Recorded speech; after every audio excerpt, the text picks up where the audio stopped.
എന്താ മനുഷ്യൻ അങ്ങനെ നിൽക്കുന്നത്? നീ ആളെ ശ്രദ്ധിച്ചോ? എന്താ അറിയില്ല, ഭക്ഷണം എന്തെങ്കിലും കഴിച്ചാവല്ലേ? ഈ തണുപ്പത്ത് ഇങ്ങനെ നിൽക്കണ്ടാവും. ഞാൻ കൊണ്ടുവരി. അയാൾ അവിടെ തന്നെ നിൽക്കണ്ടല്ലോ. പിന്നെ ഭക്ഷണം കഴിച്ചോന്ന് ചോദിക്കണം കേട്ടോ. ചോദിച്ചു നോക്ക്. കാക്ക എന്താ വർത്താനം? നിങ്ങൾ ഭക്ഷണം കഴിച്ചോ? എന്നാ വരി നോക്കി. ഇയാൾക്ക് എന്താ വേണ്ട വെച്ചാൽ ഞങ്ങൾ കൊടുക്കും കേട്ടോ. ഭക്ഷണം നമ്മളിവിടെ വെച്ചാൽ മതി, ഞങ്ങൾ വന്ന് തന്നോണ്ട് കേട്ടോ. എന്താ വെച്ചാൽ കൊടുത്തോളൂ. സപ്പുവാ ഇവിടെ എന്താ വേണ്ട വെച്ചാൽ കൊടുക്കും കേട്ടോ. ഇന്നലെ നമ്മൾ ഒരാളെ കാണിച്ചു തന്നില്ലേ? മൂപ്പരെ ബില്ല് എത്രയായി? ഞങ്ങൾക്ക് ഓരോ 2 കണ്ണീർ വേണം. അത് 130 റിയാൽ.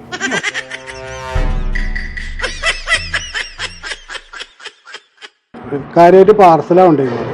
പാർസലോ? നിങ്ങളോട് നമ്മളൊരു 2 പൊറാട്ടയും മീൻകറി എന്തല്ലോ നിങ്ങൾ പറഞ്ഞ അയാൾക്ക് എന്താ കൊണ്ട് വെച്ചാൽ കൊടുക്കാനല്ലേ പറഞ്ഞത്.